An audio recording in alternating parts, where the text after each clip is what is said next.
Abay, ang dami namang nahuhulog na mangga ngayong araw.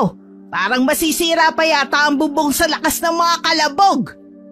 Marahang tumayo ang matandang babae mula sa pagkakahiga at kinuha ang tungkod na nakapatong sa mesa. Lumabas siya ng bahay upang tignan ang puno. Nandilat ang kanyang mga mata nang makita ang mga kabataang nangunguha ng mangga ng walang paalam. Isa, dalawa, takbo! Uy, bilisan ninyo! Paparating na ang bro yung aswang na si Susan! Ang dami namang mga langgam. Aray! Pakipagpag naman ng damit ko, Noy, oh. Malalaglag naman yan sa kakatakbo mo! Mamaya maaabutan pa tayo ng matandang yun! Gagawin pa tayo hapunan! Si Pipoy andun pa sa itaas ng puno, oh. Tsak maaabutan siya ni Aling Susan. Bilisan mo na lang! Huwag mo na alalahanin si Pipoy! Mabilis siyang tumakbo! Tingnan mo! Parang to ko nagpapadaos doon sa puno! Dahil sa pagmamadali na dulas si Lisa nang maapakan ng hinog na mangga. Bagamat mabilis siyang tinulungang bumangon ng pinsana hanggang sila'y nagkubli sa maisan. Ayan! Paparating na si Pipoy! Sumisikat pa naman ang araw kaya hindi pa nagpapalit ng anyo yung matandang aswang na yan. Ang damot sa tanim niyang mangga. Hindi naman niya kayang ubusin. Binibenta pa niya kasi. Ay nako, nakakapagod. Marami-rami ang nakuha ko. Ikaw ba, Lisa? Mga 10 piraso. Ayos na to. Mabibigyan ko na ang mga kapatid ko nito. Ewan ko ba sa matandang yan, napakadamot. Alam mo ba, Lisa, kanina, habang nakasampa ako sa bakod, naaninaw kung may 2 lapida malapit sa kanyang bahay. Sabi ni inay, doon daw niya pinalibing ang kanyang asawa.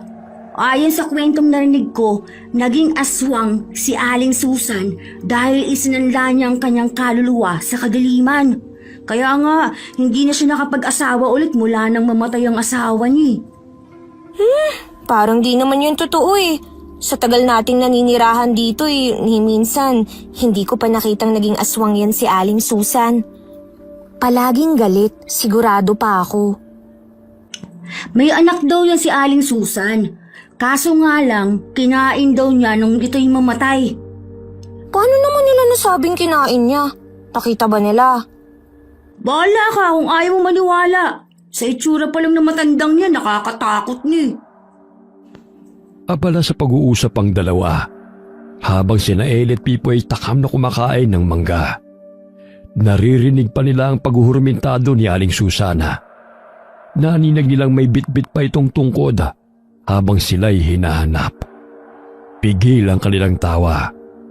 Ilang sandali na aninaw nilang lumakad ito palayo. Ay, hala! Napigtas tong isang pares ng tsinelas ko. Di bale, lalagyan ko na lang mamaya ng alambre. Naku, palitan mo na yan, Noy.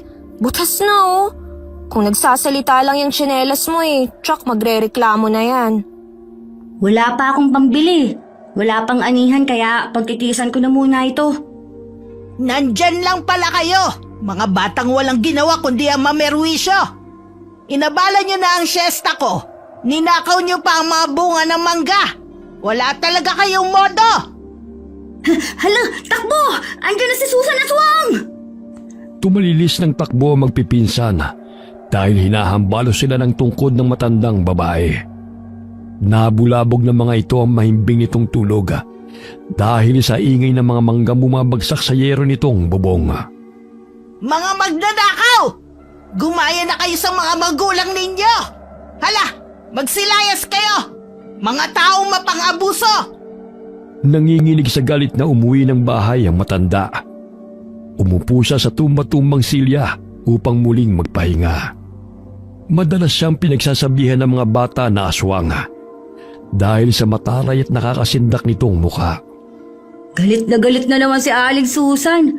Muntik na niya tayo mahuli Ito kasing si Ellie kain ng kain. Hindi man lang nagmamatsyag sa paligid. Ang sakit ng likod kong natamaan ng tungkod niya. O, diba? Bigla na lamang siyang sumusulpot. Kumpirmadong aswang nga siya. Hala ka, Lisa. Baka mamayang gabi puntahan ka nun. Ikaw pa naman ang nahagip ng tungkod niya. Ikaw ang pupuntahan nun dahil ikaw ang may pinakamaraming nakuhang mangga. May kapangyarihan ang tungkod ni Aling Susan. Sa pamamagitan nun, malalaman niya kung sino ang susunod niyang bibiktimahin. At ikaw yun. Baliw ka talaga. Sanhi na yan ang gutom, uy. Kaya kainin mo na yung mangga para magkalaman naman yung sikmura mo at hindi umabot ang hangin sa ulo mo. Kung ano-ano na ang pinagsasasabi mo eh. Ayos na lang ang hangin sa ulo. Kesa naman labas sa puwet na may kasamang igit. Ayan oh! Naninilaw na naman sa puwet mo. Ay nako, ang laki mo na Lisa. Ngunit wala ka pa rin pinagbago. Saan? Nadulas ako kanina, kaya naupuan ko yung hinog na mangga. Sus, palusot ka pa. Ang sabihin mo, katulad ka pa rin ng dati. Aminin mo na kasi, hindi ko pa rin nakakalimutan ng grade 2 tayo. Ikaw yung umutot na may kasamang laman sa eskwelahan. Naamoy ko talaga yun. Wala kang lusot kasi magkatabi tayo na upuan. Hindi no. Ba't naman ako aamin sa hindi naman totoo? Wala akong alam sa pinagsasasabi mo. Tiyan ka na nga. Asus, pikon talo. Huwag ka magalala. Inubos kong singhutin yon para hindi na kumalat ang amoy. Loko-loko ka talaga. Bahala ka sa buhay mo. Uuwi na nga ako. Napapahalakhak ang pinsan nilang sina Ellie at Pipoy dahil kinantsawan na naman ni Anoy ang pinsang si Lisa. Bagamat nakakahiya mang aminin ni Lisa, ay totoo ang sinabi ng pinsana. Dahil hindi niya na nakayanan ng sakit ang siya nung panahong yun. Ganon silang mag-alaskahang magpipinsana dahil magkakasabay silang lumaki. Pumasok ng bahay si Lisa at dumiretso sa kusina. Nadatnan niya ang ina na abala sa paghiwa ng mga gulay na kanilang uulamin. Nay, totoo bang aswang si Aling Susan? Naniwala ka naman sa mga taong walang ginawa kundi ang magpakalat ng mga kwentong walang katuturan. Ang sabi kasi ni Anoy, aswang daw si Aling Susan eh. Ayaw na rin sa sinabi ng nanay niya at kaibigan nitong si Aling Rhoda. Alam mo naman ang tiyang mo. Mahilig magpapaniwala sa mga haka-haka. Yan yung mga kwentong gawa ng mga taong galit sa kanya. Tapos, itinatak na sa isipan ng mga bagong henerasyon. Kaya, napasamayang si Susan. Ano man ang naririnig mong masama tungkol kay Susan, ay huwag mong paniwalaan. Sapagkat kung masama siyang tao, ay hindi makakapag-upad ang palaya ng tatay mo sa kanya. Sapat nga lang ang singil niya eh. Kaso yung iba kasi, napakakunat magbayad. At kung oras ng singilan ay kay Susan pa nagagalit. Hindi niya kasalanan na sa kanya inihabili ng namayapa niyang asawa. Ang mga ari-arian nito, naging mabuti siyang asawa noon. Ibig sabihin, mali ang iniisip nila tungkol kay Aling Susan? Kawawa naman po siya, Nay. Pero, bakit ayaw niyang makipaghalubilo sa maraming tao? O di kaya makipag-usap man lang? Siguro gusto lang niya ng katahimikan. Yung lumayo sa mga tao, hindi naman siya ganyan dati eh. Pero Nay, anong nangyari sa kanyang mukha? Bakit parang nasunog? Ang pagkakaalam ko tinapunan niya ng asido ng taong pumatay sa kanyang asawa. Hindi ako nagkakamali, nilooban ng bahay nila noon. Ayon na rin sa kwento ng tatay mo. Nasa Maynila pa ako noon, namamasukan bilang katulong. Kaya wala ako nung mangyari ang masalimuot na pangyayaring yun sa kanyang buhay. Ayon sa tatay mo, pinagnakawan yan si Susan. Pinatay ang asawa niyang si Leo, maging ang 6 na buwan niyang anak. Ngunit walang sino man ang nakakaalam kung sinong salarin. Mabuti na nga lang nakahingi siya ng tulong na makalabas siya sa kanilang bahay, kaya hindi siya namatay. Simula nun, nagbago ng pakikitungo niya sa mga tao. Dahil sa sobrang matulungin nilang mag-asawa ay naabuso ang kabaitan nila at nagawa pa silang traidorin. Ang kwentong kinain daw niya ang anak niya. Huwag kang sama na sama sa pinsan mo. Ay, kung ano-anong tinatatak sa utak mo eh. At saan mo naman nakuha ang mga mangga? Sa bakuran po ni Aling Susan, Nay. Buti naman at pinayagan kayo. Hindi po. Niyaya lang po kami ni Anoy para manguha. Kita mo kung ano-anong pinaggagawa ninyo. Sa susunod ay magpapaalam kayo sa may-ari. Maliit man o malaking bagay, kung hindi kayo nagpapaalam ay pagnanakaw ang tawag doon. Naiintindihan mo ba, Lisa? Tsaka hindi ka na bata, nagdadalaga ka na. Umakto ka ayon sa edad mo. Opo, Nay. Hindi na po mauulit. O siya, magsaing ka na riyan. Maya-maya ay dadating na ang itay mo. Matapos magsaing ay naisipan ni Lisa na ipasok ang mga panggatong sa kanilang bahay. Napatingala siya sa kalangitan nang may marinig na malakas na pagaspas na nagmumula sa himpapawid. Kinilabutan siya at nakaramdam ng takot nang maaninaw ang malaking ibon na lumilipad. Kaya't dali-dali siyang pumasok ng bahay at sinarado ang pinto. Samantala, sinindihan ni Aling Susan ang kandila sa altara at hinaplos ang litrato ng namayapa niyang asawa. Napasulyap siya sa bote ng langis na may sangkap na mga pinong dahon at pangil ng pusang gubatnona o kuring mundo. Ibinigay pa yon ng kanyang asawa bago ito mamatay. Ganun na lamang ang pag-iingat ni Aling Susan sa bagay na yon dahil yun ang habili ng namayapa niyang asawa. Ginagamit niya rin yon kapag umaatake ang kanyang rayuma at nakapagbibigay sa kanya ng kaginhawaan. Mahigit 40 taong ka nang pumanaw, Leo. Ngunit tila sariwa pa rin sa aking gunita kung paano kapaslangin ng mga taong yon. Maging ang anak natin, hindi nila binigyan ng karapatang mabuhay ng matagal. Hindi maglalaon ay makakasama ko na rin kayo ni Angela. Mahal na mahal ko kayong dalawa. Kinuha niya ang lampi ng anak sa loob ng baul. Naluluha niyang niyakap yun hanggang siya ay makatulog.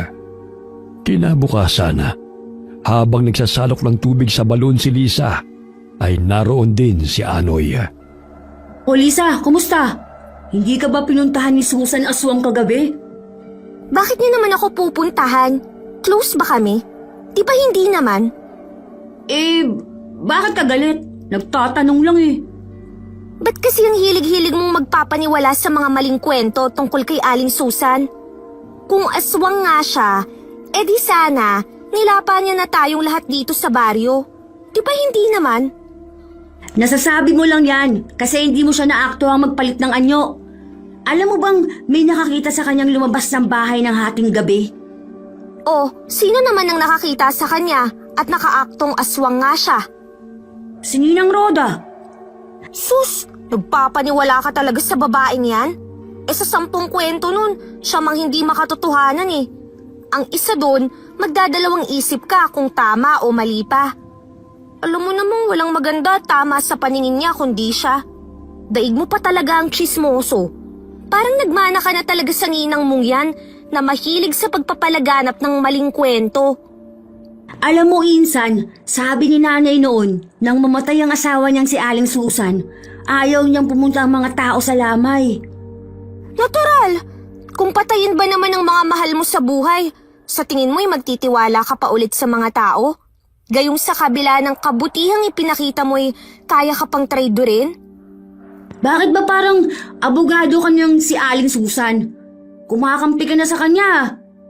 Kasi naman puro kayo paninira eh. Aswang si Aling Susan. Hindi naman natin nakikitang tumuwad yun at kumain ng laman ng tao. Di hintayin mong kainin ka niya bago ka maniwala. Sus! Magigib ka na nga lang. Ang dami mo pang sinasabing pamimintas tungkol kay Aling Susan. Mamaya, andun ka na naman sa bakuran niya at mangunguha ng mangga. Sasama ka ulit? Hindi na. Pinagalitan ako ni Inay kagabi. Pinahamak mo pa ako eh. Nalaman niyang hindi tayo nagpaalam na manguha ng mangga. Tsaka magpaalam ka mamaya kung gusto mong kumain para di ka masabihang magnanakaw. Bahagya silang napahinto sa pag-uusap nang makita nilang may lalaking doktor na kasama si Aling Roda.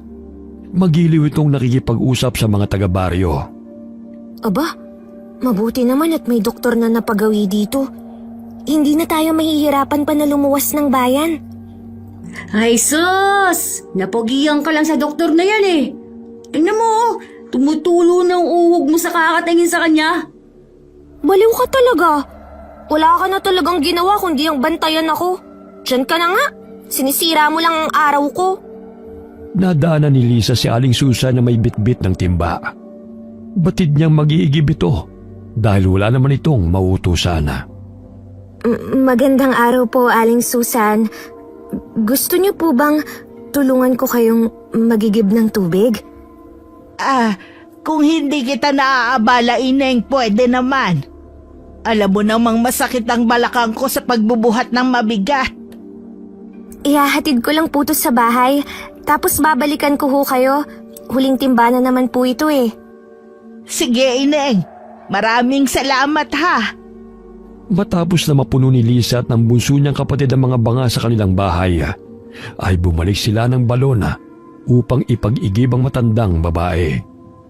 Hoy Lisa, bakit kinausap mo yung si Aling Susan? Mamaya yang gawin ka niyan at maging aswang ka rin. Wala talagang kumakawala sa yung bibig, kundi puro paninira sa matanda. Binabalaan lang kita. Sige ka, sa huli ang pagsisisi. Sa susunod, ikaw na ang mapapabalitang aswang dito sa baryo. Che, ang lawak naman ng imahinasyon mo. Tapusin mo na nga ang ginagawa mo. Puro kayo kwentuhan eh. Kanina pa kayo dito sa balon. Ni isang timba wala ka pang nahahatid sa bahay nyo. Nakikita mo ba ang kuyukot sa mukha niya? Marahil, nilalabasan niya ng mayayabong na balahibo sa tuwing hating gabi. Tsaka, tinutubukan siya ng sungay. Eh ang naninilaw mong ngipin, nakikita mo rin ba? Puro ka paninirang puri sa iba. Pero yung sarili mo, hindi mo naman kayang linisin. Hala, magsipilyo ka muna ng ngipin. Nakikita ko pang nakasabit pa ang mangga oh. Diyan sa pagitan ng mga ngipin mo. Kahapon pa yan ah. Bakit andyan pa yan? Nakalimutan ko kasi magsipilyo kagabi. Tapos pagkagising ko, inutusan ka agad ako ni nanay. Sus, palusot ka pa. Ang sabihin mo, hindi ka talaga nagsisipilyo. Hala, mag-igib ka na nga. Napangisi si Lisa habang sumasalok ng tubig. Napansin niyang sinisinghot-singhot pa ng pinsan ng hininga nito habang binubuga sa sarili nitong palad. Nagpatulong si Lisa sa kapatid na ipag-igib ang matandang babae. Sa gayon ay madali nilang matapos ang gawain. Nakaabang sa bakuran si Aling Susan at agad nitong pinagbuksan ng magkapatid papasok sa kanyang bahay. Maraming salamat sa inyo, Ineng ha. Doon na lamang sa kusina ilagay ang timba. Anak ka ba ni Osang at Benjo? Opo, Aling Susan. Kaya pala. Kamukha mong nanay mo. Teka lang, Ineng. Sa inyo na tong 50. Ibili nyo na ng merienda ng kapatid mo. Naku, hindi na ho, Aling Susan. Gusto lang naming makatulong sa inyo. Sige na, tanggapin nyo na. Konting halaga lang naman yan kumpara sa paghihirap ninyo. Isarado nyo na lang ang bakod kapag lumabas kayo, ha? Sige ho. Maraming salamat po ulit. Unang beses na nakapasok ng bahay ng matandang babae si Lisa. Hindi yun katulad sa mga naririnig niyang mga kwento na nakakatakot ang loob ng bahay at maraming gamit ng aswang. Bagamat may kalumaan sa labas ng bahay, maaliwalas at malinis naman ang loob. Nagawa pa sa bloke ng tisa ang dingding. Nay, ang ganda po pala sa loob ng bahay ni Aling Susan, no? Nakapasok ka na ba ron? Kanina ho, tinulungan namin siya ni Noel na mag-igib ng tubig. Naaawa po kasi ako sa kanya eh. Tsaka sinabi niyo naman na hindi siya aswang.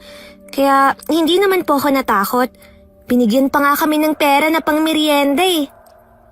Mabait naman talaga yang si Susan. Kaso nga lang, binago ng mga taong nakapaligid sa kanya. Minsan lang yung nakikipag-usap. Ang pinakaayaw niya ay yung hingian siya ng pera. dahil kusa lang siya nagbibigay sa alam niyang hindi mapang-abuso. Dumungaw si Aling Osang sa bintana nang manino na may doktor na kasama si Roda na nagbabahay-bahay at nagsasagawa ng pagsusuri sa bawat miyembro ng pamilya. Abay, mabuti naman at may doktor na napunta sa ating baryo. Ipasusuri ko ang presyon ko, baka tumaas na. Madalas kasi akong mahilo. Tingnan mo nga si Aling Roda na yo. Mukhang balikbayan dahil sa laki ng sombrero niya. Ang saya pa niya kasama ang poging doktor. Kung maaari, magpa-check up na lang ang kapatid mo sa kanya. 3 buwan nang hindi dinadatnan ng dalaw. Natitiyak kong buntis na naman yon at masusundan na ang pamangkin mo. Ayan na dito na ho sila patutungo. Lumabas ng bahay sina Aling Osang at Lisa upang salubungin ang doktor. Bahagyang napatulala ang dalagita nang tumambad sa kanyang paningin ang poging doktor. Bagamat pausan man ito ay hindi yun nakabawa sa kagwapuhan nito. Hala, ang pogi niya, Nay. Nasisiguro kong ang daming magpapagamot sa kanya. Tawagin mo ang ate mo, hindi yung kekerengkeng karyan.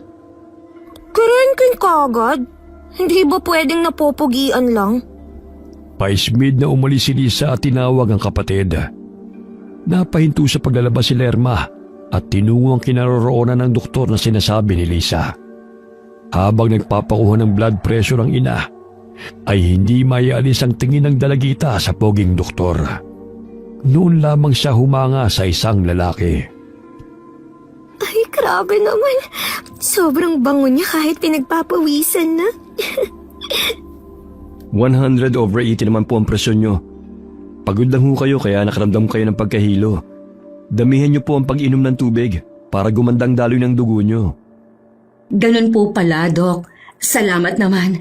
Akala ko kasi mataas ang presyon ko. Sa init ng panahon ngayon ay madalas umaatake ang heat stroke, kaya't kinakailangan na uminom ng tubig ng 8 hanggang 10 baso kada araw. Magsasagawa din ako ng test sa kolesterol nyo, dahil karamihan ay normal ang blood pressure pero mataas ang kolesterol. Kukunan lang kita ng dugo para sa pagsusuri. Sige ho, Dok. Kayo na ho ang bahala. Maging si Lerma ay sinuri ng doktor at kinuna ng dugo para sa iba pang pagsusuri. Binigyan niya ng pregnancy kit si Lerma upang masigurado kung buntis nga ito. Ito ang gamitin mo. Pregnancy test ang tawag dito. Pataka mo ng kaunti ng ihi ang bilog na nasa dulo para malaman natin kung buntis ka nga talaga. Kapag 2 guhit ay positive yan. Mga 3 patak ayos na yun. Lisa, samahan mo na muna ang ate mo sa banyo. Sige po, Inay. Napakamot ng ulo si Lerma dahil sa sinabi ng doktora. Kahit pinaliwanagan na siya, hindi pa rin ito alam kung paano gamitin yun. Ate, bakit ang tagal mo naman dyan sa banyo? Ang sabi ni Doc, patakan mo lang daw ang bilog na nasa dulo. Ilang guhit na ba yung nakikita mo? Pinuksan ni Lisa ang pintuan. Nakita niyang pawisan ng kapatid na nakaupo habang nasa sahig ang pregnancy kit. Tigil din ang pag-ihi nito upang sumakto ang patak ng ihi sa bilog.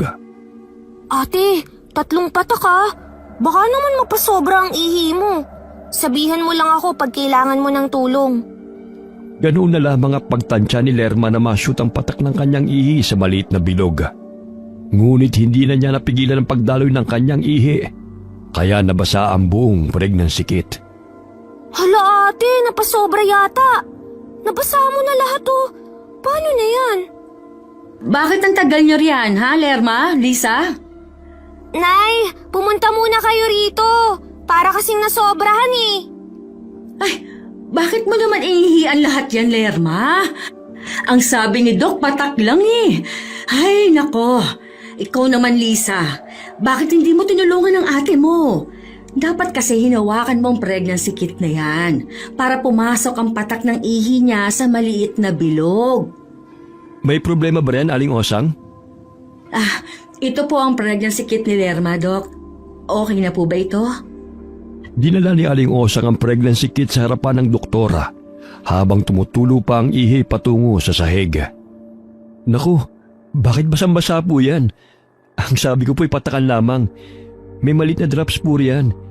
Yan po ang gagamitin sa pagkuha ng maliit na amount ng ihi at ipapatak lamang sa maliit na bilog. Hindi ko sinabing ihian niya yan. Ay, yan po pala ang gamit niyan, Dok. Akala po kasi namin ni ate, pansundot yan para makaihi kagad eh. Ha? Pansundot? Nako, hindi ko sinabing sundutin ha. Ginagamit yan para makakuha ng maliit na porsyento ng tubig o anumang uri ng likido. Pipindutin mo sa ibabaw yan, ganito, yan. Tapos hihigupin ito sa loob ng tubig. Tapos pag nahigop ng tubig, saka naman ipapatak sa maliit na bilog sa pregnancy kit. Ah, yun pala yun. Ito kasing si ate di nakikinig ng maayos. Marunong lang gumawa ng anak eh. Naiintindihan mo na ba, Lerma, ang gagawin? Lisa, samahan mo yung kapatid mo baka sakaling magkamali na naman. Pagpasensyahan niyo na po, Dok. Maging ako'y hindi alam kung paano gamitin yan. Mabuti naman at may ideya na ho kami ngayon. Huwag kayong mag-alala. Kaya nga narito ako para naman matulungan at maturuan ko kayo sa mga bagong ginagamit sa mga ospital at klinika. Tinulungan muli ni Lisa ang kapatid sa gagawin nito. Dahil mahina ang ulo ni Lerma, kaya hindi ito nakapagtapos ng pag-aaral sa high school. Nay, 2 guhit po ang lumabas. Ito oh. Oh, paano ba yan, Aling Osang? Magkakapo na naman po kayo ulit. Ikaw, Lerma, kailangan mo na magpa-check up ng 4 na beses sa isang buwan. Sa gayon ay masubaybayan ang malusog na paglaki ng sanggol sa iyong sinapupunan. May babantayan na naman ako nito. Sana naman pagkatapos niyan, tama na Ate Lerma ha. Anong tama na? Matapunan lang ng brief yan, buntis ka agad eh. Kakalakad lang ng anak na panganay niyan. Kaya magsasagawa rin ho ko ng seminar para sa family planning na mag-asawa dito sa baryo. Hulog ka talaga ng langit sa amin, Doc Almer. Alam mo bang, madalang lamang na mapagawi ang doktor dito sa baryo? Malayo ang ospital, kaya hindi nga kami nagpapacheck up. Kaya magiging madalas na ho ang pagpapacheck up nyo dahil narito na ho ako. Magpapatayo rin po ako ng maliit na klinika dito sa baryo. Lihim na kinikilig si Lisa habang naririnig ang baritonong boses ng doktor. Mapupungay ang mga mata nito dahil sa mahabang mga pilikmata. Mapula rin ang labi. Kaya't sa tuwing nagsasalita ang doktor ay pinagmamasdan niya talaga ito. Siniko siya ng kapatid, kaya't napatigil siya sa pagpapantasya. Biglang namula si Lisa nang napasulyap sa kanya si Doc Almer at bahagyang napangiti sa kanya. Hala, ang gwapo niya talaga. Parang prinsipe. Oh, Lisa, magpapagamot ka rin ba? Tsaka bakit parang nabulok na kamatis ang itsura mo at biglang namula? Ano bang problema mo ha? Wala ka talagang patawad. Kahit may ibang tao, walang preno yung bibig mo sa panlalait sa akin. Ikaw nga parang nabubulok na manggayang hugis ng mukha mo eh. Tapos yung ngipin mo, kulay hinog na mangga na rin sa paninilaw. Bakit nagagalit ka? Nagtatanong lang eh, nami-personal ka kagad. Ang sakit mo naman magsalita. Nagtatanong, pinapahiya mo kaya ako. Ipagamot mo kay Doc yung bungangat dila mo. Baka sakaling nagka-impeksyon na. Malakas na binato ko ni Lisa ang pinsang si Anoy. Dahilan na napasubsob ito sa marupok na dingding at dumusot sa labas ng bahay. Grabe, ang lakas mo naman! Parang mas barako ka pa kaysa sa akin ah! Tapatin mo ako, Lisa. May pagnanasa ka sa doktor na yan, ano? Aminin! Huy, hinaan mo yung boses mo. Mamaya marinig ka nakakahiya. O mga bata, anong ginagawa niyo riyan? Ang ingay ninyo. Hindi na makapag-focus tong si Doc sa kakangal-ngal ninyong dalawa. Ito po kasi si Lisa Chang. Crush niya ang doktor. Sira ulo ka talaga. Hindi po yun totoo, Nay. Wala ka talagang ginawa kundi yung buwisitin ako. Namula ang buong pisngi ni Lisa dahil sa sinabi ng pinsana. Kaya't hinambalos niya ito ng tsinelas hanggang sa kumaripas ito ng takbo palayo. Ang kukulit ng mga bata rito. Di hamak na masayahin ng mga taga-baryo kaysa sa syudad. Hay nako, Doc, sinabi mo pa. Lalo na yung dalawa, parang mga aso't pusa kung magbangayan. Nakakatuwa nga ho sila eh. Sa syudad po kasi, mga bata puro gadgets na lang po ang inaatupag. Dito napakapayapa ng lugar at malaya kang nakakatakbo. Matapos ang pagsusuri, ay nagpaalam na ang doktor kina Aling Osang. Ilang sandali pa'y napasulyap siya kay Lisa na nooy napahalukip-kip sa dingding. Halos matunaw si Lisa sa kanyang kinatatayuan nang mapangiti sa kanya ang poging doktor. Ay, ang ganda ng ngipin niya. Ang puti-puti pa. Sobra na talaga to. Parang hindi na ako makahinga. Oh, Lisa, ayos ka lang ba? Bakit parang hihimatayin ka riyan? Magpasuri ka kay Doc Almer bago pa siya makaalis. Ah? Ay, hindi na po, Nay. Ayos lang po ako. Maalinsangan lang ang panahon kaya naiinitan lang po ako. Tubig lang, sapat na ho sa akin. O sige, mauna na ako ha. Pero babalik din naman ako sa susunod na araw. Basta yung mga payo ko sa inyo, huwag niyong kalimutan ha. Makakaasa ho kayo, Doc. Mag-ingat po kayo sa paglalakbay. Simula nang mapagawi si Doc Almer sa baryo, ay marami ng tao ang napalapit sa kanya. Laking pasasalamat ng mga taga-baryo dahil nalilibre ang kanilang gamutan, maliban na lamang kay Aling Susan na walang tiwala sa mga bagong salta. Dahil sa libreng pamimigay ng mga gamot at check-up ni Doc Almer na ginaganap sa Barrio Hall, ay naisipan ni Lisa na tawagin si Aling Susan upang samahan ito sa pagpapacheck up. Pasilip-silip ito sa bakuran ng matandang babae hanggang sa nadaanan siya ni Anoy. Uy, Lisa! Anong ginagawa mo riyan? Mamaya pag initan ka ng matandang aswang na yan, tingnan mo oh, walang katao-tao sa paligid. Maaari kanyang kalad ka rin papasak ng bahay at lapain. Ayun ka na naman sa kakaaswang mo eh. Tatanungin ko lang naman siya kung gusto niyang sumama sa Barrio Hall. Hayaan mo ng matandang yan. Hindi na yan tatablan ng kung anong gamot na ituturok dyan. Kahit na maglaklak pa yan ng isang karton ng mga gamot, hindi na gagaling ang pagkakakuba niya. Umalis ka na nga rito. Kung ano-ano pang sinasabi mo eh. Hoy, lalaki! Sinong kuba ang sinasabi mo, ha? Ay, ikaw po pala, Aling Susan. Itong si Lisa ang kuba. Tingnan mo, parang pader ang hinaharap. Ngunit sa likod ang nakaumbok. Hoy, anong parang pader?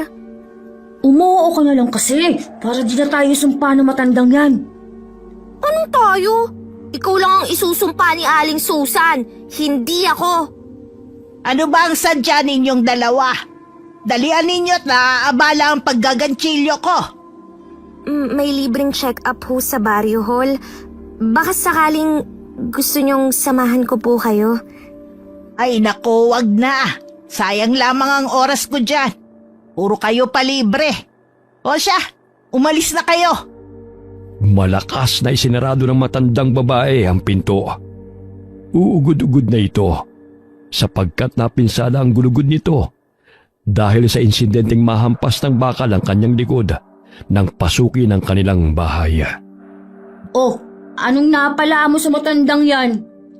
Eh di na sayang lang ang oras mo sa kanya. Bakit kasi nag-aalala ka pa dyan? Hindi na yan gagaling dahil hindi gamot na magpapagaling sa kanya, kundi dugot laman ng tao. Noy, kung maaari nga, huwag mong masyadong ilapit ang bunganga mo sa akin. Naaamoy ko kasi ang baho ng hininga mo. Maaari ka namang magsalita ng medyo malayo, di ba? Kakadiri ka naman, oh. Tumatalsik pa ang laway mo sa tenga ko. Aalis ba kayo o hindi? Ang ingay ninyong dalawa. Pesteng mga bata to. Dahil sa naiirita, binuksan ng matanda ang tarangkahan at binato nito ng bunga ng mangga sina Anoy at Lisa. Nagulat si Lisa nang sunod-sunod na sumalpok ang mangga sa noo ng pinsan, kaya't malaki ang bukol na natamo nito. Ay, aray naman! Alis na nga ho! Eh, napaka-apurado mo namang matanda ka! Kasalanan mo talaga to, Lisa. Tingnan mo ginawa ng matandang niya sa akin. Halika na, baka mabasag pa ang bungo mo. Umalis na kayo rito. Kung ayaw ninyong pagpuputulin ko yung mga ulo ninyo. Mga perwisyo kayo! Mga mamamatay tao! Bukod sa mailap sa mga tao'y naging ulyanin na rin si Aling Susana. Minsan ay nagiging makakalimutin na rin siya. Madalas siyang magalit at paulit-ulit na nagsisisigaw dahil sa trauma na sinapi sa pagkamatay ng kanyang asawa at anak. Halos lahat ng tao ay inaakala niyang kaaway. Pumunta sa baryo hall sina Lisa at Anoy. Pumila sila roon upang magpagamot kay Doc Almer dahil sa malaking bukol na natamo ng binatilyo. Lintik na matandang yun. Gusto pa yatang basagin ang bungo ko ah. Yan kasi ang ingay-ingay mo. Kaya naririndi sa boses mo eh. Hala Lisa, tingnan mo oh. Ang laki ng injection na hawak ng doktor. Kailangan ba talagang kuhanan ng dugo kapag nagpapacheck up? Ang payat na nga ng batang yan eh oh. Siguro. Dadalhin pa raw kasi ni Doc sa laboratorio ang nakuhang dugo para ipasuri. Buo ko lang naman na natamo ko. Kukuhanan pa ba ako ng dugo ng doktor na yan? Wala namang kaso kung kukunan ka ng dugo. Di ba matapang ka naman? Ha? Ayoko na! Lagyan ko na lang ito ng yelo! Umalis na tayo rito! Hindi pwede. Kailangan mong magpa-check up kasi baka nabasag na yung bungo mo. Baka bukas, malaman na lang namin na lumabas na ang nana sa utak mo. Tapos sisisihin pa ako na hindi kita sinamahan dito. Hala, grabe naman yan. Posible bang mangyari yun sa akin? Oh, iho. Mukhang malaking natamumong bukol sa ulo ah. Na paano ba to? Ang babaeng yan ang salarin. Dok, pakiusap. Gawin niyo po ang lahat ng iyong makakayanan upang mailigtas ho ang aking buhay. Ayoko pa pong paglamayan. Paglalamayan? Lalagyan lang muna natin ng yelo. Tsaka kukunan na kita ng dugo. Dok, bakit parang ang laki naman yata ng karayom na yan? Sabi mo bukol lang ho ito. Bakit kailangan pang tusukan ng karayom? Para makasigurado tayo na wala kang impeksyon. At hindi na lumala pa ang bukol mo. Mamaya malaman natin di lang pala simpleng bukol yan, kundi magdudulot ng tumor. Tumor? Ano yun, Dok? Tumor. Namumong dugo sa utak na magdudulot ng kanser. Ha? Ayoko na! Ayoko pa mamatay, Dok! Kasalanan ng matandang Susan na yan eh! Kung di niya ako binato ng mangga, hindi ako magkakabukol at maghihirap ng ganito! Halos himatayin si Anoy at sumisigaw pa ito nang iturok ni Doc Almer ang karayom sa kanyang braso. Animoy isang baso ng dugo ang nakuha sa kanya bago ito binitiwan ng doktor. O ayan, tapos na. Di ba parang kagat lang ng langgam? Kagat ng langgam? Sigurado ho kayo? Parang 1,000 langgam ang pumutok sa akin eh. Ayoko na, gusto ko na umuwi. Lagyan mo ng ointment mamaya yung sugat mo sa noo. May cooling effect din to kaya makakatulong to sa bukol mo. Lisa, tulungan mo ko. Parang nanginginig ang mga tuhod ko. Hindi ako makahakbang at makalakad na maayos. Tumayo ka na nga riyan. Marami pang pumipila o nakakahiya ka. Ang laki-laki mong tao, takot ka sa karayom. Hindi mo naman sinabing kasing laki ng karayom na mangkukulam ang itutusok sa akin eh. Gusto mo talaga ako mamatay eh. Ikaw na nga itong tinutulungan eh. Tingnan mo oh, lumiliit na ang bukol mo. Tsaka itong ointment na ibinigay ni Doc, huwag mong kalimutang ipahid dyan mamaya para gumaling ang sugat sa ulo mo. Pakiusap. Ihatid mo muna ako sa bahay, Lisa. Nangangatog talaga ang tuhod ko. Parang hihimatayin ako sa laki ng karayom ng doktor na yun. Parang galit ata siya sa akin eh.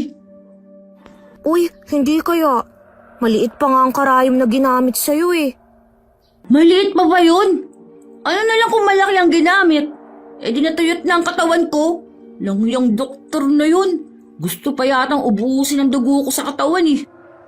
Napaka-arte mo. Ikaw na nga itong ginamot eh. Ang dami mo pang reklamo. Lahat ng nakokolektang dugo sa mga pasyente inilalagay ni Doc Almer sa icebox. Sa gayon ay mapreserba ang mga ito. Lahat ng mga tao nagpapacheck up ay kinukunan niya ng dugo. Lalo na ang mga bata at buntis. Oh, Ano nangyari sa pinsan mo, Lisa? Bakit parang hinang-hinayan? Huwag niyo nang alalahanin to. Takot lang sa karayom kaya namumutla yan. Sasamahan ko lang ang ate mo. Sa gayon ay mabigyan ng libreng bitamina. Sige ho, Nay. Ihahatid ko lang muna ang mokong na to. Karayom lang pala ang magpapatikom ng bibig nito eh. O siya, pauwiin mo na yan. Baka mapano pa yan dito. Halos 3 baso ng tubig ang naubos ni Anoy dahil sa naramdamang pagkauhawa. Ilang sandali ay nanumbalik ang kanyang lakas. Mula pa man noon ay takot na siya sa karayom. Kaya't ganun na lamang ang pamumutla nito nang makita ang malaking injection na ituturok sa kanya ng doktor. Alas 5:30 na natapos ang isinagawang medical check-up ni Doc Almer. Inatid ito ni Namang Kanor at Aling Roda sakay ng kalesa dahil iniwan itong sasakyan sa highway. Kumusta naman ang pinsan mo, Lisa? Ayos naman po siya. Nakakatawa lang. Hindi ko sukat akalain na takot pala siya sa karayom, Nay. Basta't matanda, kinakailangang kuhanan ng dugo ayon kay Doc Almer. Sa gayon, malalaman kung anong sakit ang dumapo sa pamamagitan ng pagsusuri sa dugo. Pero bakit ang dami naman, Nay? Hindi ba mauubos ang mga dugo ng tao sa tuwing nagpapacheck up? Dapat kinukunan ng dugo. Yun kasi ang paraan niya sa panggagamot. May kanya-kanyang paraan ng mga doktor. Tsaka isa pa, cleansing daw ang tawag sa ginagawa niya. Lalo na sa mga kalalakihan dahil hindi raw dinadatna ng buwan ng dalaw. Kaya pala ang daming kinuhang dugo kay Anoy. Ito ang ate mo 2 beses na kinuna ng dugo. Napapadalas ang pagkuha ng dugo ni Doc Almer sa mga bata't buntis na nagpapacheck up sa kanya. Sa ganoong paraan ay nalalaman niya kung anong irereseta niya sa mga ito. Bagamat nahalata na ni Aling Osang ang pangangayayat ng anak. Doc, pansin ko lang ho. Para kasing malaki ang ipinayat ni Lerma. Hindi ho kaya dahil yan sa pagkuha sa kanya ng dugo? Hindi po, Aling Osang. Sa katunayan, dala po yan ang pagbubuntis niya. Lalo na't umiiba ang hormones ng mga babae sa tuwing nagbubuntis. Maselan ngayon ang kalagayan niya. Kaya bibigyan ko po siya ng bitamina. Sa gayon ay magkalaman naman siya. Ganun po ba, Doc? Sige po, salamat. Hindi pa naman siya ganun kalakas kumain ng gulay ngayon. Isa pa huyang malnutrisyon. Kailangan po ng ating katawan ng sustansya. Kaya dapat po ang wastong balanse ng pagkain. Lalo na't 2 na sila ng anak niyang kumakain. Napupunta sa sanggol ang bitamina na kinakain ng nanay. Kaya nga ho lagi ko tong pinagsasabihan. Kaso nga lang mapili sa pagkain at palaging walang ganang kumain. Alas 11 ng gabi. Naalimpungatan si Anoy nang may marinig na halinghing sa gilid ng kanilang bahay. Papungas-pungas siyang bumangon at sinilip sa siwang ng bintana kung anong pinagmumulan ng ingay na yon. Naningkit ang kanyang mga mata nang silipin ang sanhi ng tunog. Nagtama ang kanilang paningin ng nilalang na nagkukubli roon. Bigla siyang kinabahan nang makita ang taong paniki.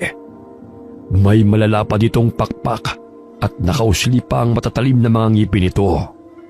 Kawangis ng paniki, ngunit kasing laki ng tao. Ang nilalang na yun ay tinatawag na abat na aswang. Aswang? Totoo nga siyang aswang. Pero bakit may lawit? Gayong babae naman si Aling Susan Nangangatog ang kanyang katawan dahil sa takot. Ginising niya ang kanyang kapatid, ngunit mahimbing itong natutulog. Kaya't nagtalokbong na lamang ng kumot si Anoy at nakiramdam sa paligid. Ilang sandali na pabalikwas siya ng bangon nang may narinig na sigaw di kalayuan sa kanilang tinitirhan. Naririnig niyang nagsisitakbuhan ang kanilang mga kabaryo, kaya't dali-dali siyang sumilip muli sa bintana. Nagising ang kanyang mga kapatid at nakiusyoso kung ano ang dahilan ng pagkakagulo ng mga tao. Napadaan sina Anoy sa bahay ni na Aling Osang, kaya't tinanong siya ng tiyahin sa nagaganap.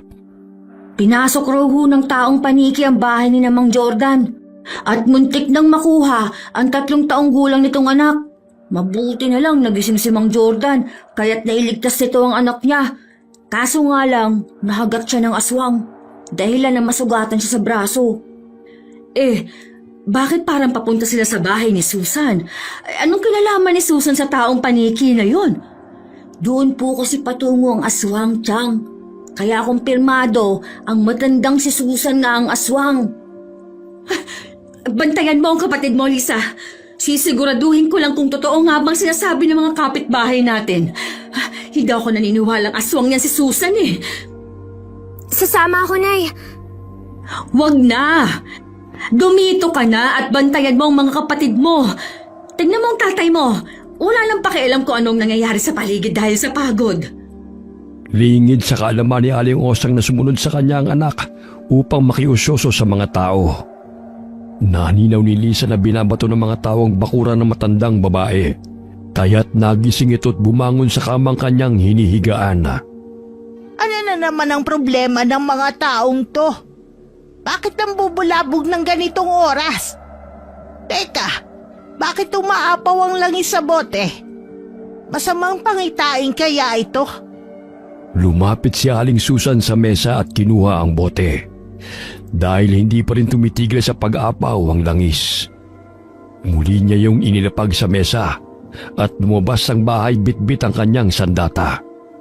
Matapang niyang hinarap ang mga taong galit na nag-aakusa sa kanya sa pangunguna ni Mang Jordan. Hoy! Ano na naman ang problema ninyo? Bakit ang bubulabog kayo ng ganitong oras? Kung ano man ang masamang nangyari sa inyo, wala akong kinalaman dyan. Huwag kayo basta-basta mamintang. Noy, totoo bang dito pumunta ang aswang? Nagkakamali lang siguro ang mga kapitbahay natin. Ay, nandito ka pala, Lisa. Para kang multo na bigla na lamang sumusulpot ah. Nakita ko ang taong paniki na nagkukubli sa mga halaman. Dumaan pa siya sa aming bahay. Hindi ko inaasahan na sa bahay pala ni Mang Jordan patungo yun. Totoo nga kayang si Aling Susan ng aswang? Bakit ayaw mo pang maniwala? Tingnan mo, tinutugis na siya ng mga tao dahil nga lumipad patungo rito ang paniking aswang. Kaso nga lang, nakita kong may lawit eh. Gaano kalaki? Parang sili. Bakit ba yun ang pinag-uusapan natin, ha? Ay, ewan ko sa'yo. Ikaw tong nagkikwento eh. Bago niyo ako paratangan ng kung ano-ano, magbayad muna kayo ng mga utang ninyo. Mga wala kayong modo. Kayo na nga ang may atraso sa akin, kayo pa ang may ganang magalit. Kung may masama man, kayo yon. Hindi ako. Hindi ako aswa. Ay, nahulog tuloy ang pustiso ko. Naputol ang litanya ng matandang babae at aligagang dinamput ito ang pustisong nahulog habang nagsasalita. Kinapapa niya yun sa lupa dahil malabo na rin ang kanyang paningin. Wala talaga kayong ginawa kundi peruisuhin ako. Nasaan na ang pustiso kong yon? Ay nako, mga taong to, wala nang tamang ginawa. Kita mo na? Paano niya makakagat at masusugatan si Mang Jordan? Gayong pustiso ang ngipin niya oh. Aba malay ko, maaaring tumutubo ang mga pangil niya kapag nag-anyong aswang na siya. Napabuntong hininga si Aling Susan ng may makapang matigas na bagay. Agad niya yung inilagay sa kanyang bibig at muling tumayo at hinarap ang mga taong galit sa kanya. Namilog naman ang mga mata ni Osang nang makita ang balat ng mangga ang nailagay ni Aling Susan sa bibig nito at hindi ang kanyang pustiso. Ikaw babae ka. Gusto mo ba talaga akong sugurin? Sige, lumapit ka pa. Hindi ako magdadalawang isip na ihambalo sa iyo ang tungkod kong to. Nagkakamali ka, Aling Susan. Gusto ko lang sabihin sa'yo na iluwa mo yung inilagay mo sa bibig mo. Hindi yan ang pustiso mo, oh. Ano ka, amo? Ano pala ito? Iniluwa ni Aling Susan ang bagay na inilagay niya sa kanyang bunganga. Nagulat siya nang maninaw na balat yun ng mangga na dumikit pa sa kanyang gilagid. Halaw, balis na kayo! Natataranta na tuloy ako sa pinag-aagagawa ninyo sa akin. Hindi ako aswang! Lalo't hindi ako perwisyo dito sa baryo. Kundi kayong mga taong walang ginawa, kundi ang isisi sa akin ng lahat ng kamalasan ninyo. Susan, eto yung ngipin mo. Hugasan mo muna bago ilagay sa bibig mo, ha? Mabutit nakita ko. At sino ka naman para turuan ako sa aking gagawin, ha? Hala, magsilayas kayo lahat sa bahay ko. Kung ayaw ninyong pagbabariling ko kayo. Kinuha ni Aling Susan ang shotgun na nakasandal sa gilid ng kanyang pintuan at itinutok sa mga tao. Nagsipulasan ang mga ito dahil sa takot na mapaulanan ng bala ng matanda. Uy, grabe si Aling Susan. Parang assassin ah. Tayo na, Noy. Bago pa niya tayo mabaril. Aswang na nga, parang rebelde pa. Grabe pala magalit si Aling Susan. Takot din pala kayong mamatay. Sige, bumalik kayo ulit. Hindi ako magdadalawang isip na basagin yung mga bungo ninyo. Habang tumatakbo ang mga tao, ay bahagyang napatingala ang mga ito dahil may pumapagaspas na naman mula sa himpapawid. Napalingon sila sa bahay ng matandang babae, bagamat naroon pa rin ito sa bukana ng tarangkahan at patuloy na nagsasalita. Sunod-sunod na putok ang kanilang narinig na pinakawalan ng matandang babae habang tinututok nito ang baril sa malaking paniki na lumilipad sa himpapawid. Dumapa ang lahat ng naroon sa takot na matamaan ng bala na pinapakawalan ni Aling Susan. Hoy, Lisa. Di bang sabi ko sa bahay ka lang? Bakit ka nandito? Nag-alala po ako sa inyo, Nay. Baka po kasi mapano kayo eh. Hala, nagwawala na si Aling Susan. Teka, yung malaking paniki na lumilipad na yan ang nakita kong napadaan sa bahay ah. Ibig sabihin, may mga alagad pang mga aswang si Aling Susan? Ang hina talaga ng kukote mo. Kung alagad niya yan, bakit niya pagbabarilin? Aba malay ko, tanungin mo matandang yun. Umalis na tayo rito bago pa tayo matamaan ng mga bala. Ang ingay ninyong dalawa. Nasa peligro na nga ang ating buhay, bangayan pa rin ng ginagawa nyo. Ito kasi si Anoy hindi nag-iisip. Daig pa ng matandang niya si Rambo ah. Nakakatakot na talaga ang pagwawala niya. Ayan, tumigil na ang putok. Tsaka tingnan nyo na yun, nawala na rin ang malaking paniking lumilipad. Saan na kaya nagpunta yun? Natakot yata kay Rambo ay kay Aling Susan pala. Umuwi ka na sa bahay ninyo, Anoy. Wala na rito mga kapatid at tatay mo, oh. Ha? Lisa, ihatid mo muna ako. Baka naroon ng aswang sa daan, nakaabang at lapain ako. Ihatid mo yung mukha mo. Ang lakas ng loob mong pumunta rito. Takot ka naman palang umuwi. Iniwan ako ng mga kapatid ko eh. Sige na, ihatid mo na ako. Pangako, hindi na kita tutuksohin. Ay, bahala ka sa buhay mo. Matutulog na ako. Hoy, Lisa! Wala namang ganyanan. Bati naman tayo ah. Bukas ka na lang umuwi sa inyo. Sa bahay ka na lang magpalipas ng gabi. Mamaya nandyan lang ang aswang sa paligid at ikaw pang isunod kay Jordan. Chang, anak niyo ho ba talaga tong si Lisa o Ampon? Ang layo kasi ng ugali ninyong dalawa. Ang dami mong sinasabi. Duwag ka talaga. Muling inilapag ng matandang babae ang shotgun sa ilalim ng kanyang higaan at umupo sa kamang kanyang tinutulugan. Akala nyo talaga masasaktan nyo pa ako? Mga taong walang modo.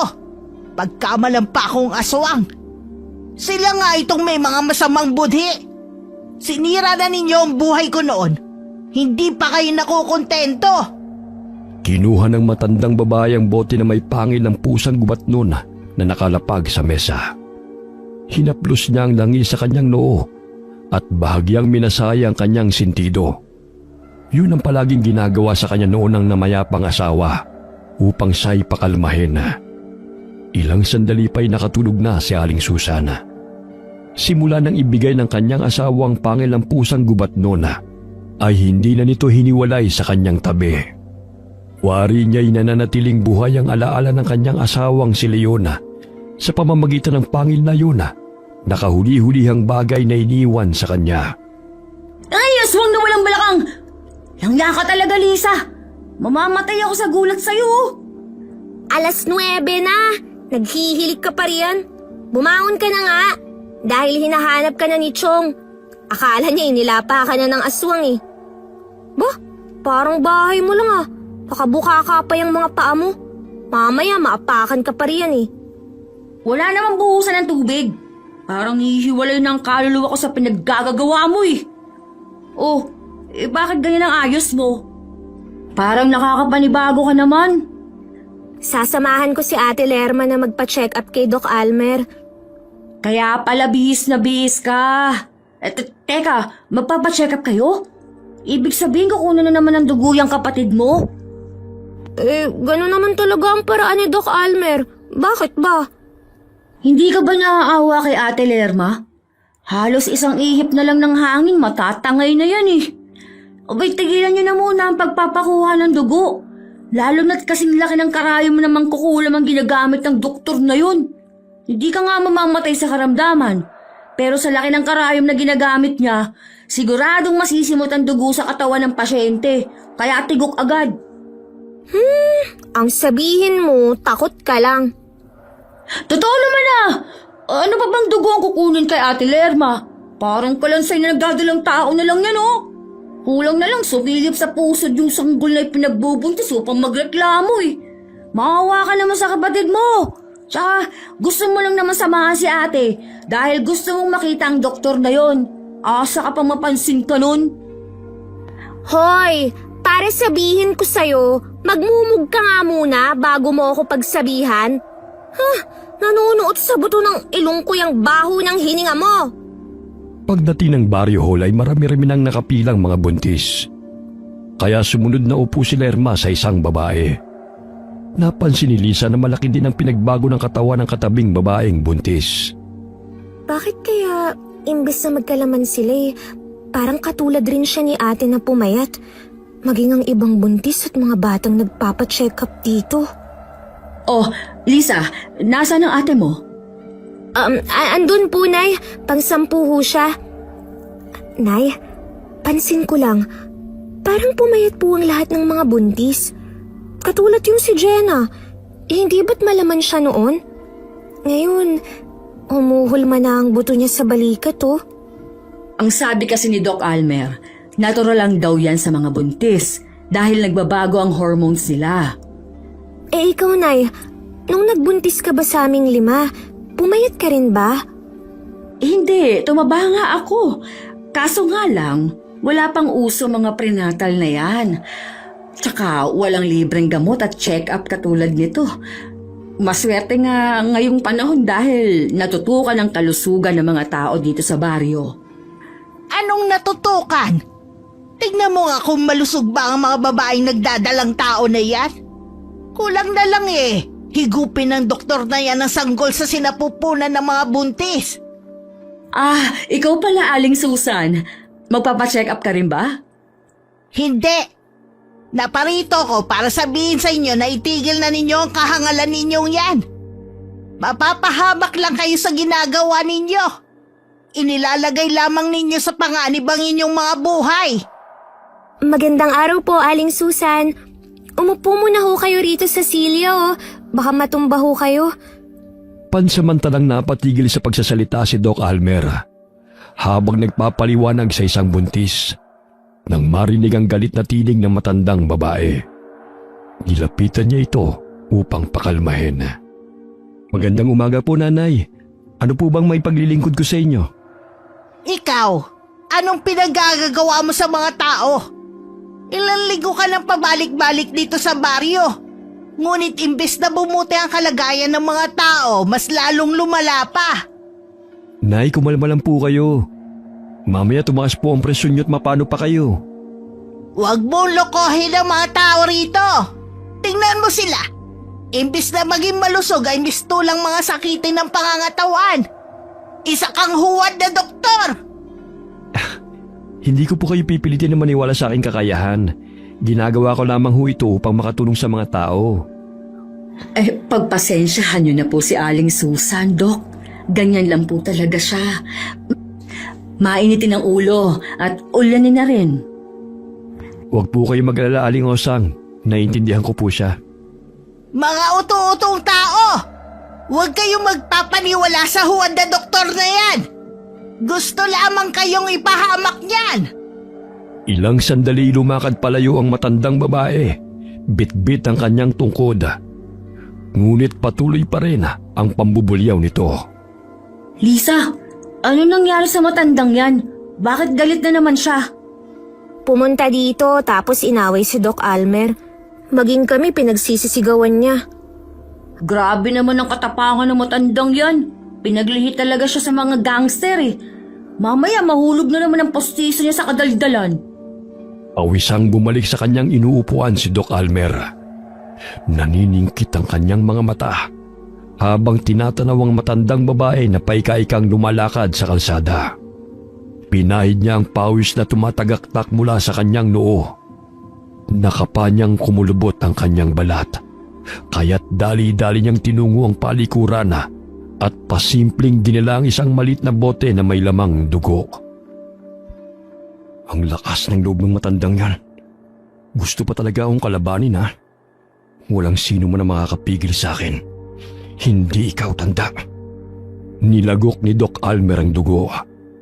Ilang sandali pa'y nanumbalik sa normal ang nooy kumulubot na noo niya. Habang naglalakad sa kalsada ay nakapa ng matandang babae na nabasa ang kanyang duster. Naalala niyang inilagay niya ang bote ng langis sa kanyang bulsa. Hindi ako nagkakamali na may masamang nilalang na narito sa paligid. Aling Susan, ayos lang ho ba kayo? Gusto niyo bang ihatid ko kayo sa bahay niyo? Ikaw pala, Ineng. Mabutit nagkita tayong muli. Kumusta ka na? Nakikilala niyo na po ako? Ayos lang naman po ako. Abay, oo naman. Ikaw ang mabait na batang tumulong sa akin sa pag-igib ng tubig eh. Mas lalo kang gumanda sa suot mong bestida. Nasaan ba ang nanay mong si Osang? Ho?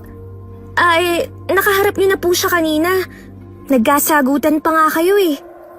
Nasaan siya? Abay, hindi ko siya nakita kanina. Hoy Lisa, saan ka pupunta? Mapanganib ang matandang yan. Lumayo ka sa kanya. Hoy, ikaw na lalaki ka. Sino mapanganib, ha? Ikaw siguro ang aswang na pumupunta dito sa baryo, ano? Hindi pa nagkakamali ang bote ng langis kong to. Naalala kita. Ikaw din ang magnanakaw ng mangga. Natatandaan kita. Ako, aswang? Naku, Aling Susan, nangunguha lang ako ng mangga, pero hindi ako aswang. Yan ang boteng hawak mo. Malaking ebidensya yan na ikaw ang aswang dahil inilagay mo pa sa loob niya ng pangil mo. Bastos kang bata ka! Hindi ko to pangil. Pangil to ng pusang gubat nun. Tingnan mo, umaapaw ang lagi sa bote. Dahil malapit lamang dito ang masamang elemento. Paano hindi aapaw yung langis? Nanginginig yung kamay mo dahil napakapasmado. Pilosopo ka talaga. Wala kang modo. Pinaghahampas ng matandang babae si Anoy gamit ang tungkod nito. Ilang sandali pa'y nahulog ang kanyang pustiso. Mabuti na lamang ay nasalo niya ito. Isinilid niya ang bote ng langis sa bulsa. Sa inaakalang yun ang kanyang pustiso. Bagamat ay binato niya ang kanyang pustiso sa binatilyo, sa pag-aakalang yun ang hawak niyang bote ng langis. Halos maduwal si Anoy nang tumama ang pustiso ng matanda sa kanyang ilong at dumampi pa sa kanyang bibig. Nakakadiri ka naman, Aling Susan! Nararapat lang yan sa'yo. Nakakita ka rin ng katapat mo. Kayo na nga itong tinutulungan. Kayo pa ang galit. Huwad ang doktor na yan. Nililin lang lamang kayo. Maniwala kayo sa akin. Ano ho bang ibig niyong sabihin? Dahil sa tulong ng pangil ng pusang gubat nun, nalaman ko may aswang na napapagawi dito sa ating baryo. Ilang araw ko na sinusubaybayan ng doktor na yan. Napagtanto kong unti-unti niyang pinapatay ang mga tao. Pero Aling Susan, tinutulungan niya po ang mga tao. Nagbibigay siya ng libreng gamot sa may sakit. Tsaka libreng check-up sa lahat. Tingnan ninyo ang mga taong pumipila. Unti-unting nauubos ang kanilang mga dugo. Hindi nyo ba nahahalata ang nakapaligid sa inyo? Huwag kayong hagal! Lumakad palayo ang matandang babae. Sumunod sa kanya sina Anoy at Lisa upang ihatid ito sa kanyang bahay, sa utos na rin ni Aling Osang. Nakaramdam ng init ng katawan si Doc Almera dahil sa pangontrang kanyang nararamdaman na nasa paligid. Pansamantala siyang nagpahinga sa loob ng pribado niyang silid na naroon sa Barrio Hall.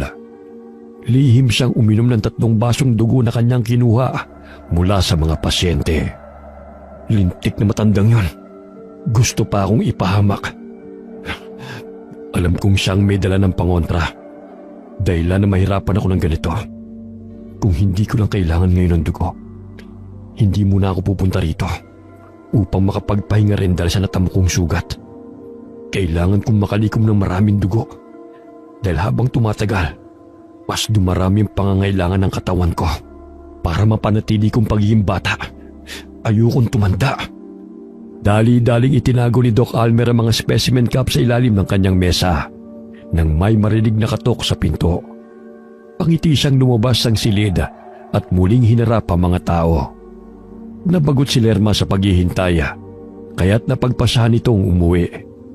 Ayaw pa sanang pumayag ni Aling Osang dahil hindi pa ito natitignan ng doktor. Ngunit hindi na kaya ng anak na manatili pa roon dahil tila nahihilo na ito sa dami ng tao.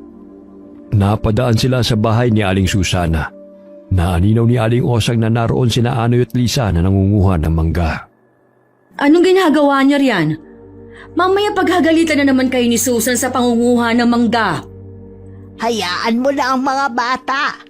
Naaalimpungatang kasi ko sa tuwing nahuhulog ang mga mangga sa bubong. Ay, nariyan ka pala, Aling Susan. Mabuti naman at hindi ka nagalit. Ang bilis mo namang magbago ng emosyon, ha? Ikaw pala, Osang. Pasensya ka na't malabo na ang paningin ko. Hindi kita nakilala. Ang tagal nating hindi nagkita. Kumusta ka na? Ha? Kanina lang parang sabunutan mo na ako sa inis eh. Ayos lang naman ako. Ikaw, kamusta ho kayo? Ito, matanda na. Hinihintay ko na lang kung kailan ako kukunin ng Diyos.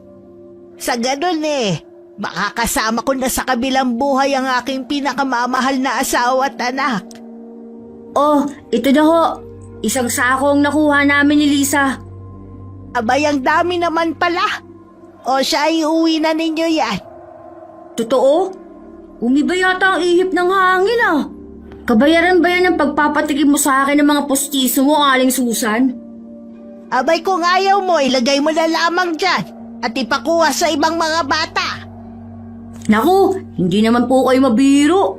Minsan ka lang bumait kaya hindi ko na po palalagpasin pa. Napahawak si Lerma sa braso ng ina at biglang nawalan siya ng malaya. Ganun na lamang ang pagkataranta ni Aling Osang. Naku, Lerma, ano nangyayari sa'yo?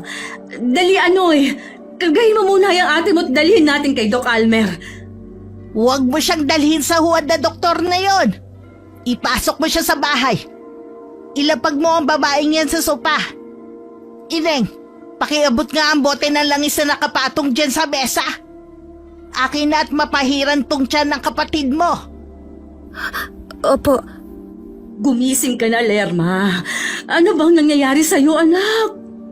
Sa palagay ko'y hinihigop ang kanyang enerhiya ng masamang elemento. Masama ang kutob ko sa bagong salta na doktor na yon. Marahil siya ang dahilan ng paghihirap ng iyong anak. Ito ang langis.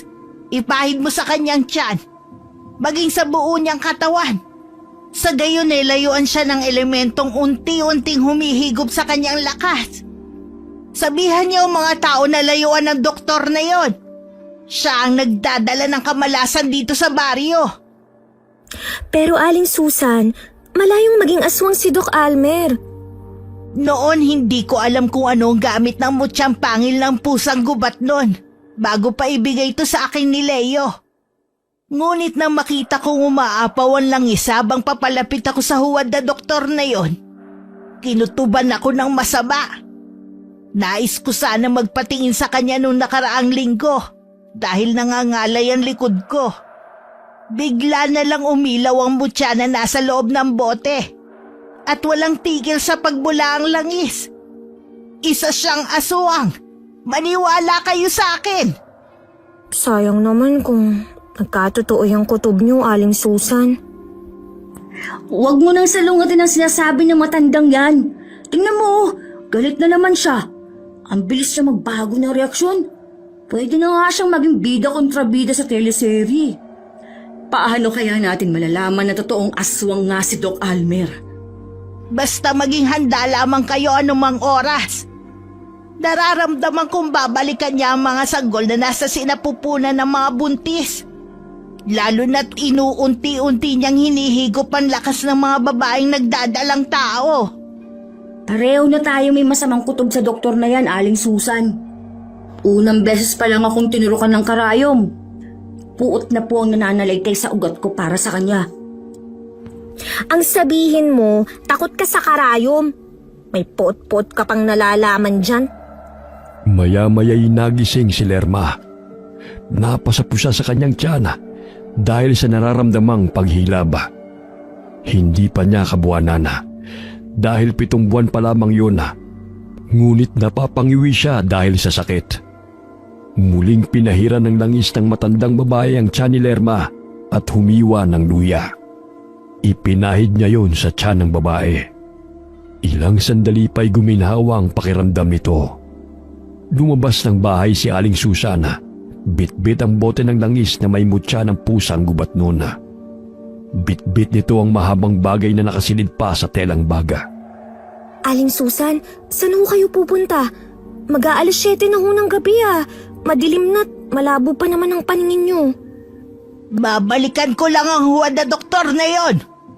Naku, Aling Susan. Umuwi na ho kayo tsaka uuwi na rin po kami. Gabi na ho, kung saan-saan ka pa pupunta.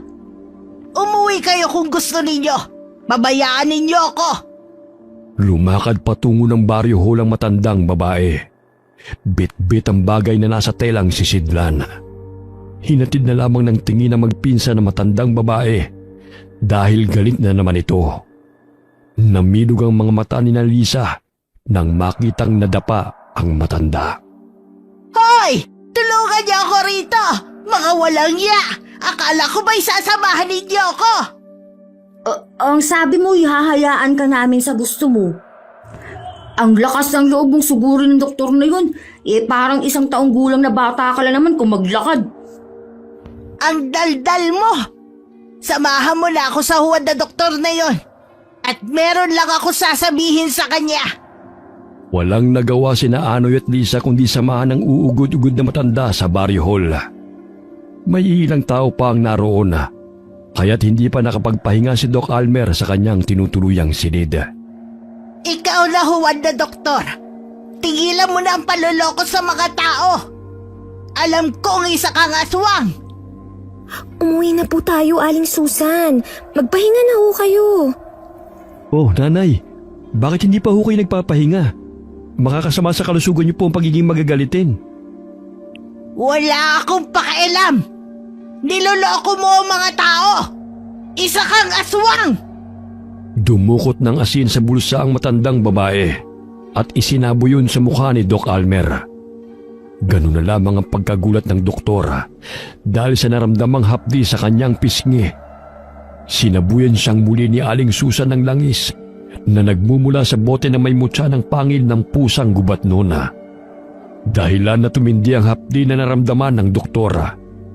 Sa tulong ng mutya ay mistulang umiilaw yon katulad ng mga balintataw ng pusa at nakakaramdam ng panganib ang sinumang makapagtanga noon. Bakit parang umusok ang mukha ni Doc Almer? Dahil isa siyang totoong aswang. Anong ginawa mo? Hindi ko lamang binibintang mo sa akin. Huwag ka na magbaang-maangan pa. Ikaw ang dahilan ng panghihina ng mga taga-baryo at pagkakasakit ng mga tao. Sa gayon, mapipilitan sila magpagamot sa walang kwentang doktor na katulad mo. Hindi makapaniwala si Lisa at ibang taong naroon nang makita na tila nasusunog ang balat ng doktor nang tapunan ng asin ng matandang babae. Inilabas nito ang shotgun at itinutok sa doktor. Gayon na lamang ang galit nito sa matandang babae. Ngunit bago pa man maiputok yun ng matanda, ay nagsitakbuhan na ang mga tao dahil sa takot na matamaan ng bala. Nagkubli sa ilalim ng mesa sina Anoy at Lisa. Ilang sandali na punit ang damit ng doktor at nagsilabasan ang kanyang mga matatalim ng ngipin at pangil. Tumubo ang malalapad nitong mga pakpak at naging isa itong taong paniki. Siya nga, Lisa. Ang sinasabi ko sa'yo, hindi ako nagkakamali ng aswang na yan ang nakita ko. Ay, tama ka nga. Na maliit ang lawit niya. Hindi! Naaswang nga ang nakita mo. Naging assassin na naman si Aling Susan. Oh. Tingnan mo siya. Oh. Sunod-sunod na pinaputukan ng matandang babae ang taong paniki. Sa tulong ng gabay ng mutya ng pusang gubat noon ay nagkaroon ng lakas si Aling Susan at naging malinaw ang kanyang paningin sa kadiliman. Pakialamera kang matanda ka. Ikaw ang dapat na mamatay. Dahil wala nang saysay pa ang buhay mo. Bakit mo ipinagtatanggol ang mga tao? Gayong naging masama sila sa'yo. Wala kang karapatang kumitil ng buhay. Lalo na ng mga batang walang muwang. Dapat nga maging masaya ka pa. Dahil ako na mismo ang gumagawa ng paraan upang pahirapan ng mga taong kinamumuhian ka. Kaya hayaan mo na lamang ako sa aking ginagawa. Ay, grabe. Galit na talaga si Aling Susan. Ayun! Natamaan ng balang aswang sa binti. Pinagaspas ng taong paniki ang kanyang mga pakpak kahit na nasugatan ito. Tumutulo pa ang mga dugo sa harapan ni Anoy at Lisa, kaya't napatampal sila sa kanilang mga bibig upang hindi sila makita ng aswang. Biglang pumalahaw si Anoy nang hilahin siya ng taong paniki sa paa at dinagit siya ng patiwarik. Tulungan niyo ako! Aling Susan! Lisa! Patakbong tinungo ng mga taga-baryo ang baryo hall. Kabilang na roon ang mga magulang ni Anoy.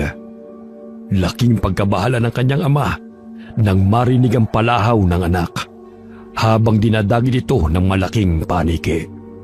Hindi ako papayag na sirain mo ang misyon ko, tanda. Sige, iputok mo. Tignan ko na kung hindi mamatay ang binatinong ito dahil sa kagagawan mo. Pakiusap! Asintayin mo siya na mabuti! Tulungan ninyo ako, Aling Susan! Pangako, ipag-iigib ko kayo ng tubig habang buhay! Muling nagpakawala ng putok ang matandang babae. Ganun na lamang ang sigaw ni Anoy dahil sa takot na matamaan ng bala. Umatungal ng malakas ang taong paniki dahil tinamaan ito sa kaliwang pakpak. Nabitiwan ito si Anoy at bumagsak sa mesa kung saan nagkukubli si Lisa. Aray! Ang sakit! Ang likod ko! Hindi ko hahayaang magtagumpay ka sa kasamaan mo. Sisiguraduhin kong hindi ka nasisigatan pa ng araw. Hindi lang siya parang si Rambo. Idol rin pala niya si FPJ. Noy, ayos ka lang ba? Ano ba sa tingin mo? Langya ka. Tulungan mo ako dito, ang sakit ng likod ko. Dali-daling hinila ni Lisa ang pinsan upang magkubli muli sa ilalim ng mesa. Kumapang sila patungo ng silid kung saan nanunuluyan ng doktor sa tuwing napapagawi sa kanilang baryo. Duhoy tumambad sa kanilang paningin ang ilang icebox na naglalaman ng mga dugo at ang mga malalaking bote kung saan iniipon ang mga dugo. May ilang bote rin na wala ng laman. Naku, dito pala niya iniipon ng mga dugo. Ginawa niyang pagkain ng mga tao. Ngayon mo sabihin na napupugian ka pa sa doktor na yun. Saan yung aswang? Kung hindi pa nadiskubre ni Aling Susan na aswang yan, tsak, ubus na ang dugo ng mga pasyente niya. Kaya nga eh. Ay naku, kinikilabutan ako. Sandali! Wala na akong narinig na putok. Marahil napatay na siya ni Aling Susan. Halika, tingnan natin. Muling nagkubli ang magpinsana nang maanino na pilit pa rin ipinapagaspas ng taong paniki ang mga pakpak nito. Nakangisi ito sa matandang babae. Maya-maya'y lumipad ito patungo kay Aling Susana. Nauubos na ba ang bala mo, tanda? Lahat ay may hangganan. Maging ang pangingialam mo sa akin. Wala mang natirang bala, ngunit hindi naubos ang lakas ko. Sinugod ng taong paniki si Aling Susana at hinampas ito ng malapad niyang pakpak. Ngunit nakailag ito dahil bigla yung nadapa. Dali-daling tumakbo magpinsan upang alalayan ang matandang babae na bumangon. Muling hinampas ng aswang si Aling Susan ng pakpak nito. Subalit napigilan siya ng matandang babae at malakas na inihagis sa sementong dingding. Akala mo talaga masasaktan mo pa ako? Lumayas ka sa lugar na to! Ang tapang mo, tanda. Sa tingin mo ba'y pasasalamatan ka ng mga taong gusto mong iligtas? Minsan ka na nilang tiniraydor.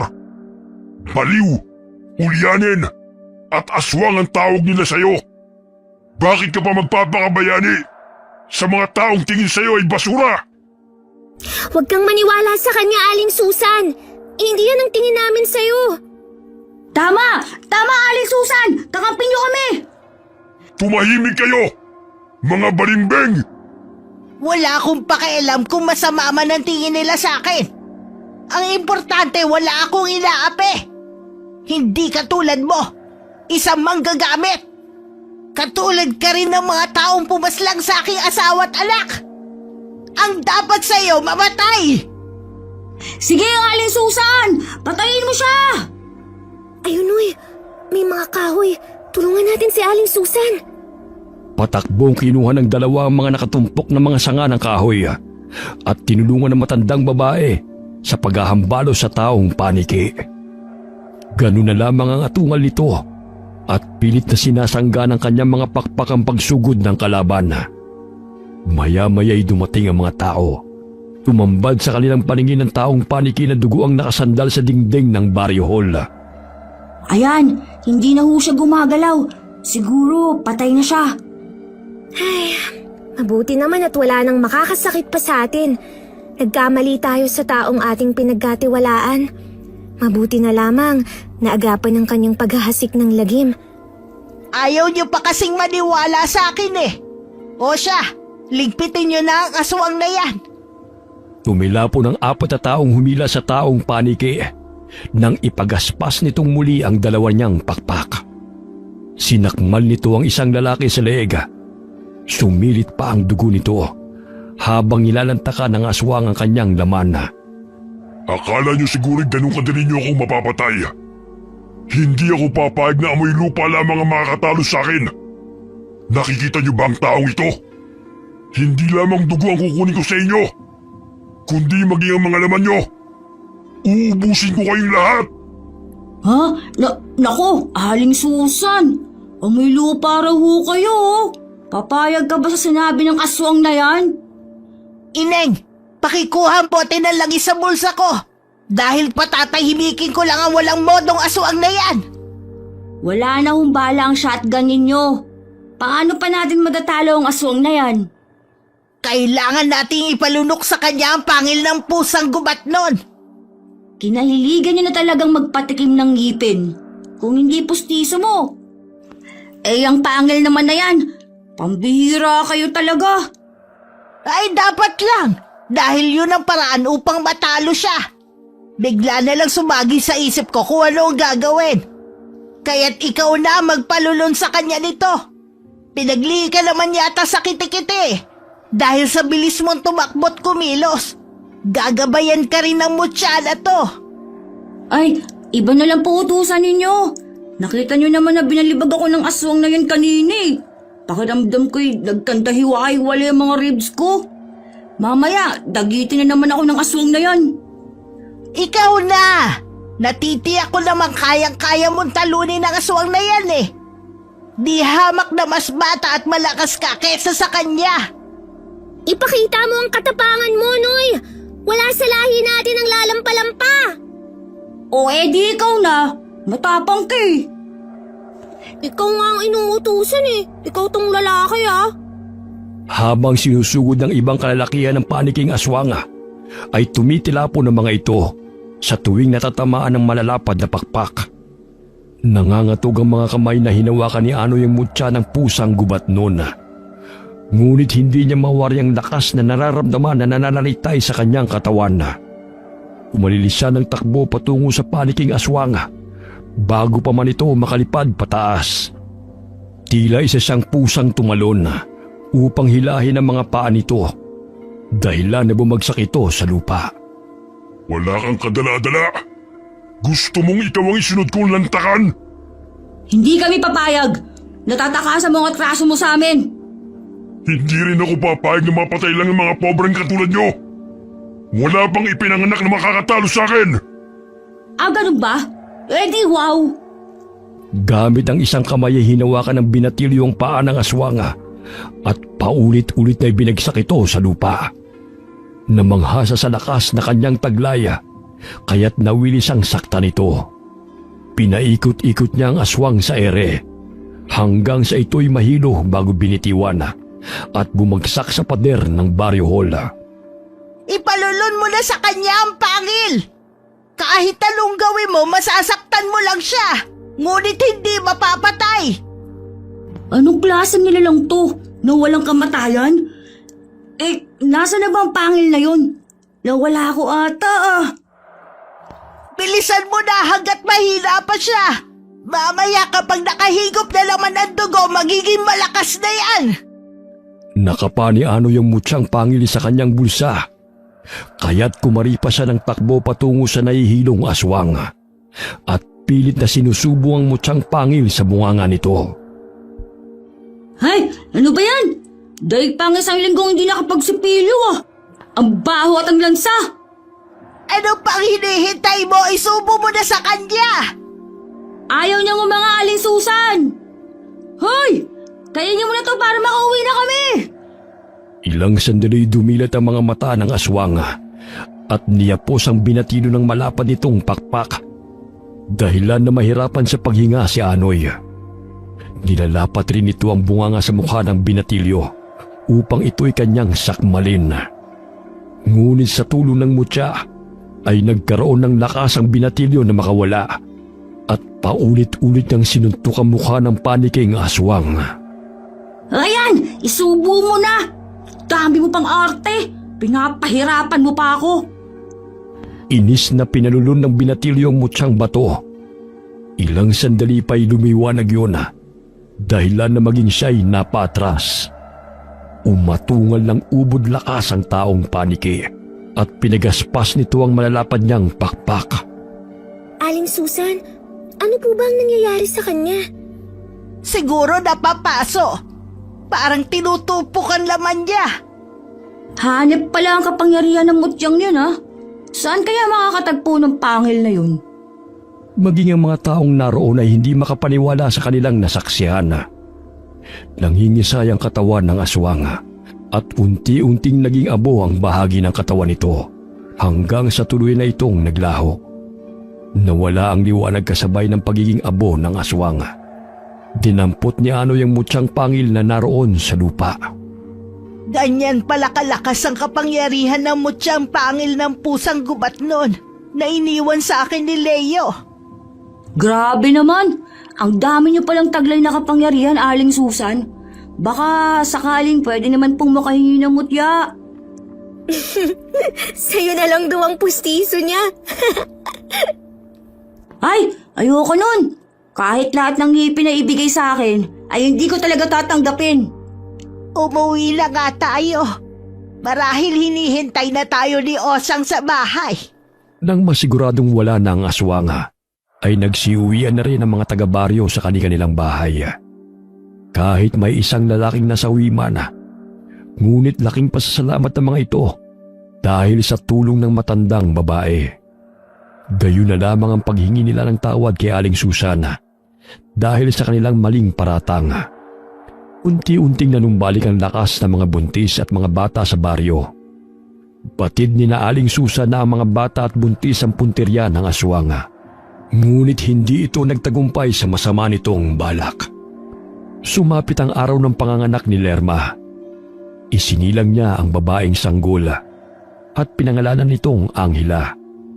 Katulad sa namayapang anak ni Aling Susan, ganun na lamang ang saya ng matanda nang masilayan nito ang sanggol at binuksan niya muli ang kanyang puso upang tanggapin ng mga taong naging mabuti sa kanya. Wakas, pas, pas, pas, pas.